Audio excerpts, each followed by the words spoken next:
చెత్త రోడ్డుపై పడేస్తే 10,000 ఫైన్, సమాచారం ఇస్తే 250 రివార్డు. మన దేశంలో చాలా కాలంగా స్వచ్ఛ భారత్ కార్యక్రమాన్ని కేంద్రం నడుపుతుంది. దేశాన్ని శుభ్రంగా పెట్టడమే ఈ కార్యక్రమం ఉద్దేశం. ఇందులో భాగంగా బహిరంగ ప్రదేశాల్లో చెత్త పడేయకూడదన్న అవగాహన కార్యక్రమం కూడా నడుస్తుంది. అయినా కానీ ప్రజల్లో మాత్రం ఏమాత్రం పెద్దగా మార్పు రాలేదు. కేంద్ర రాష్ట్ర ప్రభుత్వాలు కోట్ల రూపాయలను ఖర్చు చేసి పెద్ద పెద్ద చెత్త కుండీలను ఏర్పాటు చేసిన ప్రయోజనం మాత్రం పెద్దగా లేదు. చెత్తను చెత్త కుండీల్లోనే పడేయాలని పదే పదే చెబుతున్నా ఇంకా జనాలు పద్ధతి మార్చుకోవడం లేదు. చెత్త కుండీల్లో చెత్తను వేయకుండా దాని పక్కన పడేయడమో లేక బహిరంగ ప్రదేశాల్లో చెత్తను పడేయడమో చేస్తుంటారు. దీంతో రోడ్లతో పాటు బహిరంగ ప్రదేశాలు చెత్తతో నిండుకొని పోతున్నాయి.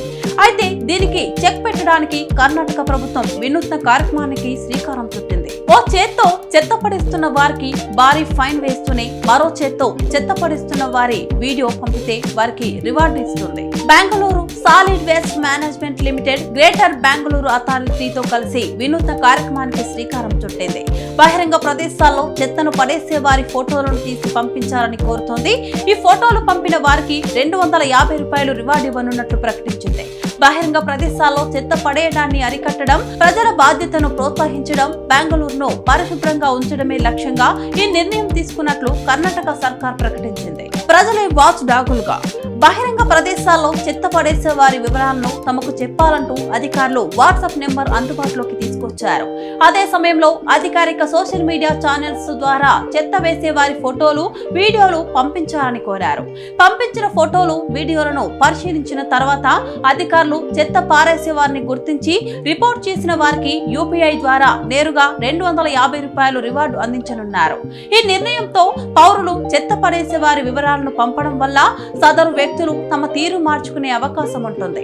చివరికి బెంగళూరు బహిరంగ ప్రదేశాల్లో చెత్త అనేది కనిపించదని అధికారులు ఆశిస్తున్నారు.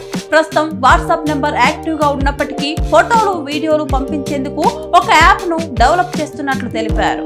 ఇక చెత్త పడేసే వారి డీటెయిల్స్ తెలుపుతున్న వారికి రివార్డు ఇస్తున్న కర్ణాటక సర్కార్ అదే చేత్తో బహిరంగ ప్రదేశాల్లో పడేసే వారికి భారీ ఫైన్ వేస్తుంది. ఫస్ట్ టైం చెత్తను బయట పడేసే వారికి 2,000 జరిమానా విధిస్తే అది రిపీట్ అయితే మాత్రం ఆ ఫైన్ ఏకంగా 10,000. ఇలా రివార్డులు, జరిమానాలతో బెంగళూరును క్లీన్ సిటీగా మార్చే అవకాశం బెంగళూరు అధికారులు భావిస్తున్నారు. దీంతో పాటు ఈ కార్యక్రమం ప్రజల్లో జవాబుదారీతనాన్ని పెంచుతుందనుకుంటున్నారు.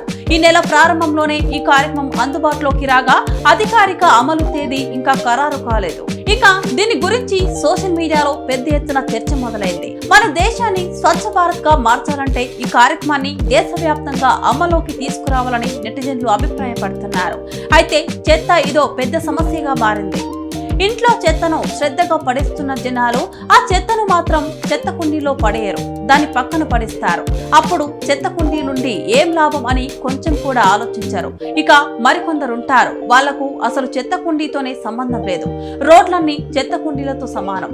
ఎందుకంటే వాళ్ళు ఎక్కడ పడితే అక్కడ చెత్తను పడేస్తారు. దీనికి చెక్ పెట్టాలంటే ఈ కార్యక్రమాన్ని దేశవ్యాప్తంగా అమలు చేస్తే బాగుంటుంది.